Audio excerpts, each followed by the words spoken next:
subgenre scholar's work is never done. There's always more to cover. It's been 2 years since I started this series, and for the most part, I'm still happy with it. Although looking back, there are some odd choices, like this weird flex with these books. Only 2 of those are particularly relevant, and I didn't even finish that one. Yet, you best believe we have some more corrections to get through. So, in no particular order, let's fire through them. Speed metal was overshadowed by thrash, but it's unfair to say that it became obsolete. In fact, it has had a strong revival in recent years, which I'll touch on later. I called Mastodon a sludge metal band, but I think I would only really class their first album as straightforward sludge. I Hate God is a much better example of the sludge sound.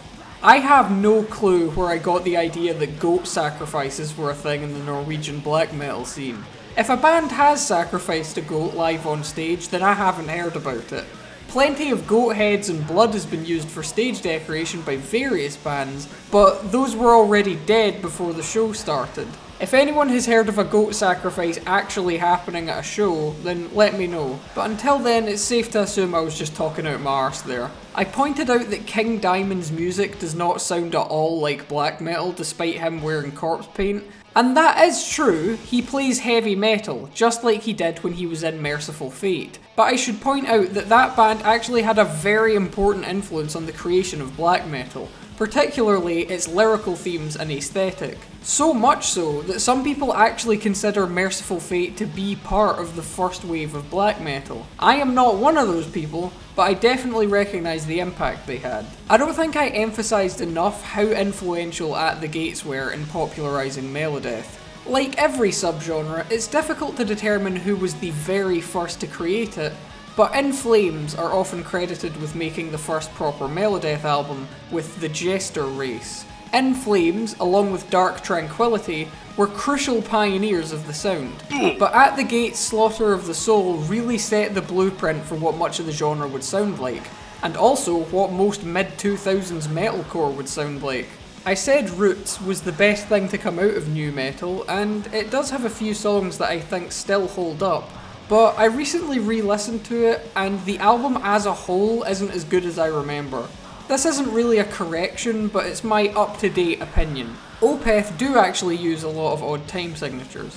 Michael Okerfeldt happens to be my favourite death metal vocalist, and that's all I meant when I called his vocals the best you'll ever hear. Also, I went through a phase of trying to do the proper Swedish pronunciation of his name, but everyone around him just calls him Michael, so I'll do the same. I still consider Meshuggah to be separate from metalcore, but I think at this point it would be perfectly reasonable to call Gent progressive metalcore, as Meshuggah clearly aren't the only influence on the genre. In fact, most gent bands are doing their best to imitate Periphery instead, which is appropriate since Misha Mansour popularised the term gent, although he credits Frederick Thorndendahl as being the first to use it. A few times throughout the series, I used the phrase metal elitists, and looking back on that, I cringe quite a bit, because people often treat this as though it's some unique problem for metal, but elitism exists in every music fandom. In fact, it exists in every fandom full stop. Elitist is a term that gets thrown around a lot to the point that it feels kind of meaningless now, but it's supposed to mean someone who views their taste as superior to others. So, by its proper definition, I find music elitism of any kind to be completely absurd and beyond childish. Your preferred sequence of noises is no better than someone else's, and listening to a particular band is not a fucking achievement. That being said, just because someone dislikes mainstream metal bands, that doesn't mean they're an elitist. I mean, it's possible to be a pop elitist, for fuck's sake. It's about someone's attitude towards their own opinions, and not their opinions themselves. I feel I misused the term a few times throughout the series, so I'm going to make sure not to do that in future. I was right about Typo Negative the first time. They are doom metal, specifically Gothic doom, but we'll get to that later. I said that the first wave of black metal pioneered blast beats, but this isn't accurate. The origins of the blast beat are traced back to Grindcore. Mick Harris, drummer of Napalm Death, is most often credited with inventing the beat, although some suggest that Repulsion did it first. Either way, it comes from Grindcore, not the first wave of black metal. I think a lot of metalcore bands can be considered metal, but metalcore as a whole is a subgenre of hardcore punk, as is grindcore. This will likely be controversial, so I'll go into more detail in my section on defining metal. Now, given metal's affinity for controversial and sacrilegious imagery, I was bound to say something insensitive towards people's religious beliefs without realising it. So I believe I owe an apology to Satanists. I made fun of black metal bands that claim to worship Satan because I think that would be dumb. But actual Satanists don't literally believe in Satan. It's more of a philosophy. That was partly my point, in that a lot of bands talk about Satanism in a way that makes it sound like they don't understand it, but I should have made that clearer. After doing some digging, I discovered part of the reason why black metal fans hate black gaze so much. It's mostly to do with mainstream metal and general music press giving excellent reviews to black gaze while shitting on modern black metal. Bands that briefly experiment with a little bit of black metal are lauded as the next step in the subgenre's evolution, despite having little influence over the actual black metal scene. I called the second wave of metalcore emocore as a joke, but then it was pointed out to me that emocore is actually a thing. It's a subgenre of hardcore, because of course it fucking is. Word of advice to all of you, don't make up a subgenre as a joke, because it probably exists already. It turns out the grind part of grindcore comes from the grindy sound of the bass. When Repulsion recorded their first album, they supposedly lost the bass track somehow and had to use the scratch track, meaning they were using a rough playthrough that was never intended to be used in the final project. It sounded noisy and horrible, but they just went with it, only to find that it sounded noisy and horrible, so their fans loved it. It wasn't just grindcore fans either. Some death metal and black metal bands like to borrow this bass sound too, but it is an essential component of grindcore and it's where the name comes from. After putting up the challenge, someone did manage to articulate the differences between bestial black metal and war metal.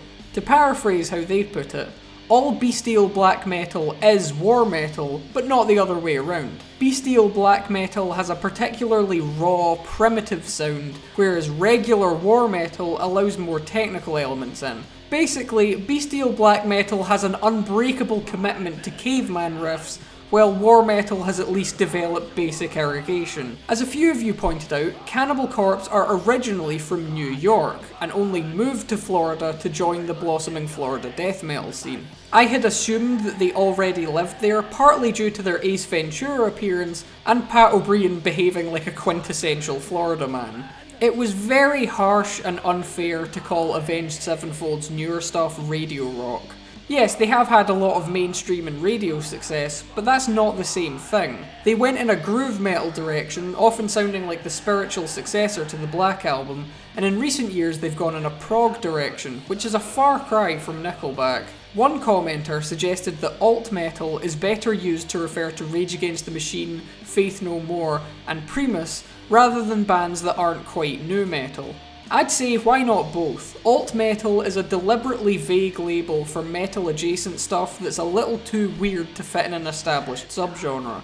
So I'd say it works for quite a few things. Lastly, there were actually a few bands that developed the groove metal sound before Pantera, namely White Zombie, Prong, and Ex-Hoarder. None of them reached as much mainstream success as Pantera, but without them, Pantera might have stayed a glam band. I know quite a few contrarians who would have preferred that, but history moves on. And with that, I'm done with my corrections. Let's move on to the most glaring omission in the entire series: how I define metal.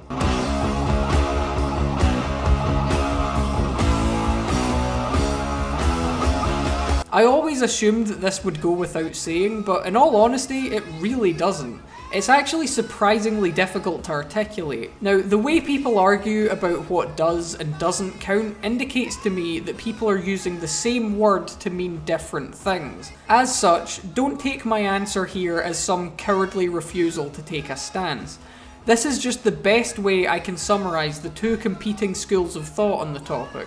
we have definition A and definition B. Now, I just made this up, so don't refer to definition A or definition B outside of this series because no one will know what you're on about. Definition A is the casual definition. It's the most broad and inclusive, and it's also the definition which I had been using rather uncritically until this point. By this standard, metal is pretty much any heavy distorted guitar music which is heavier than hard rock. As such, everything I've covered so far fits under this definition. It's nice and inclusive, but it's also very vague when it comes to the line between metal and punk. This is the definition you probably use already, and it's what most people refer to when they use the term metal music colloquially. As such, this is the standard you should use when talking to people in real life, or in online communities which are not explicitly based around metal. Definition B is the stricter standard.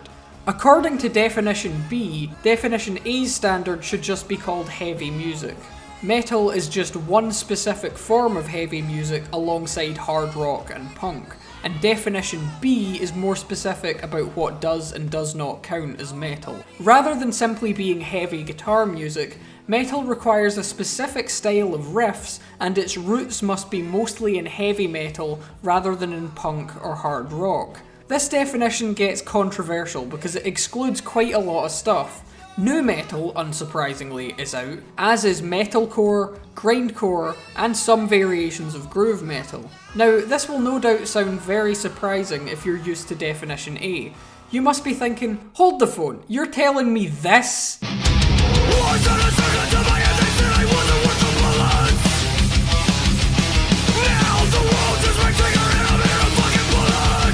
And this?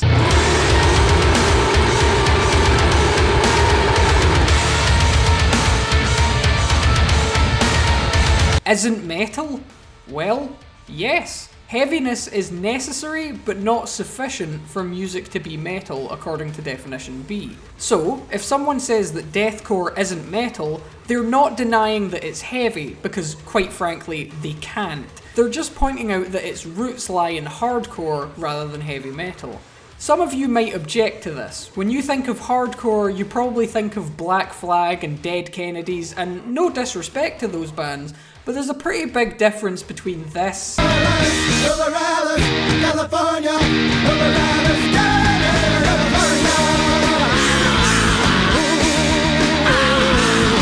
this.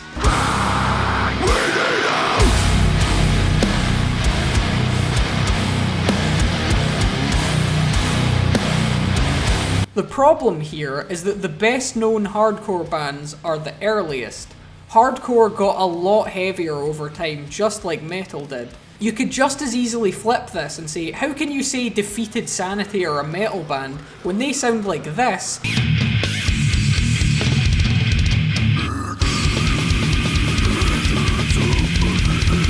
And metal sounds like this.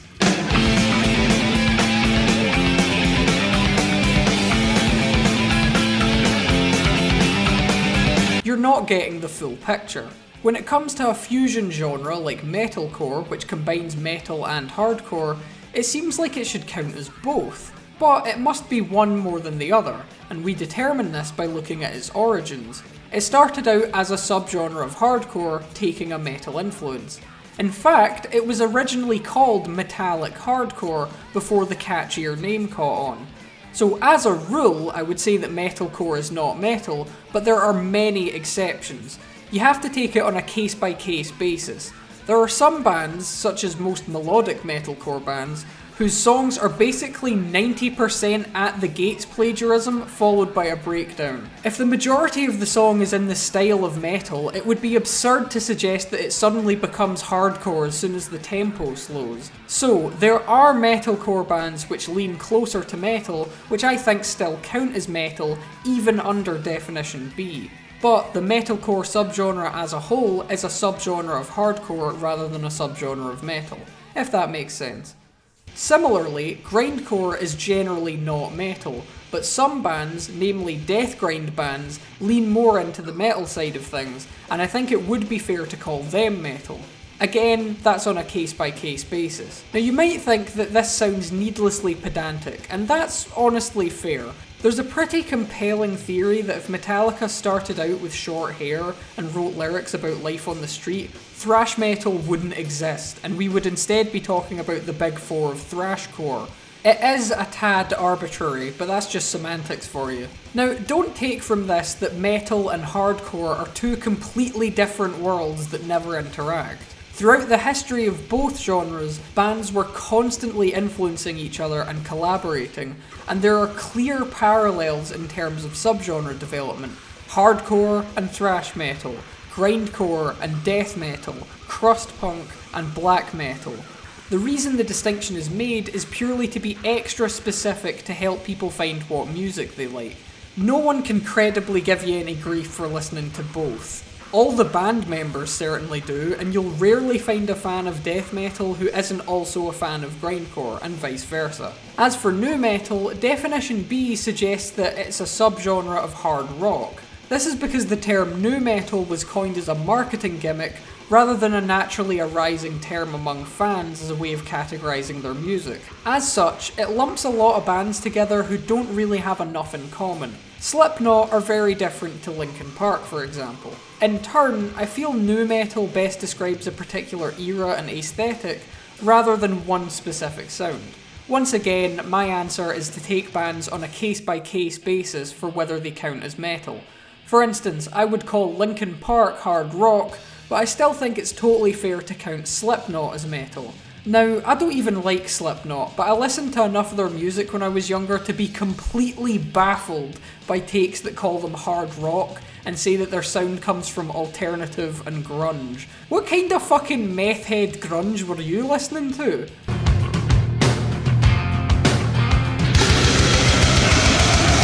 Definition B is the definition you'll want to use in online metal spaces.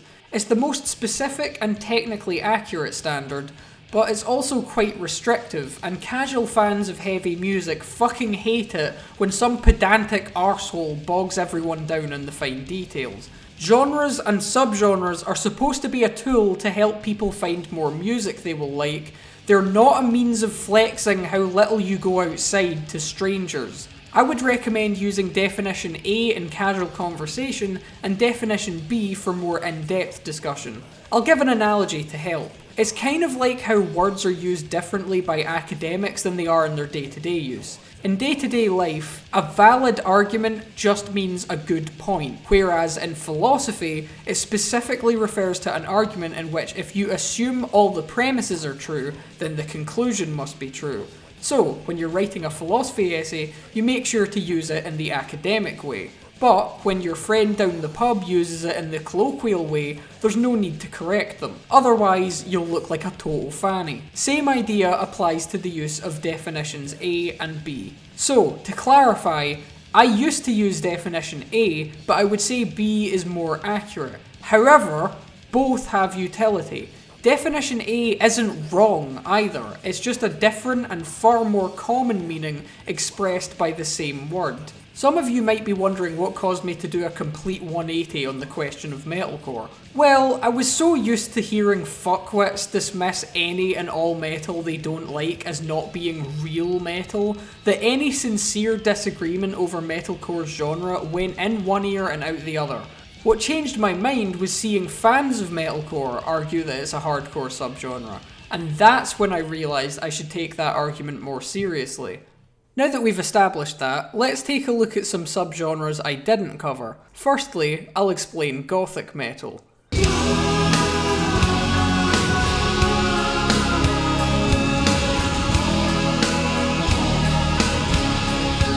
Now, contrary to the assertions of the Rangers supporting geniuses I went to school with, I'm no a goth, nor am I particularly familiar with or interested in goth culture.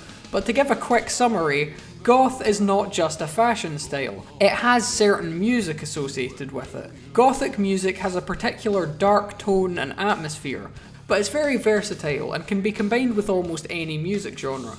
Post-punk, industrial, cybergoth?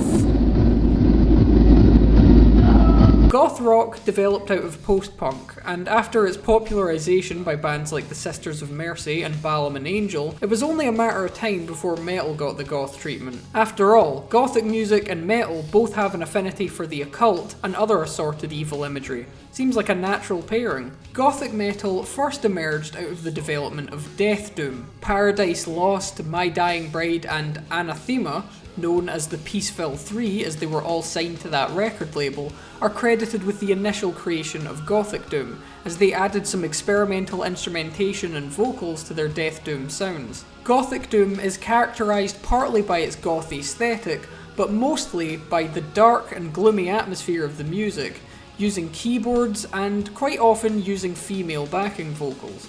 Sometimes this atmosphere can be spooky in a genuinely unsettling way, and sometimes it can be spooky in a corny Nightmare Before Christmas kind of way, but that's goth for you. Due to its versatility, there isn't really a single band you can point to as an all-rounder summary, so I'll examine two case studies that I happen to be familiar with, who also happen to be two of the best known bands under this category. Each of these play a different style of gothic metal.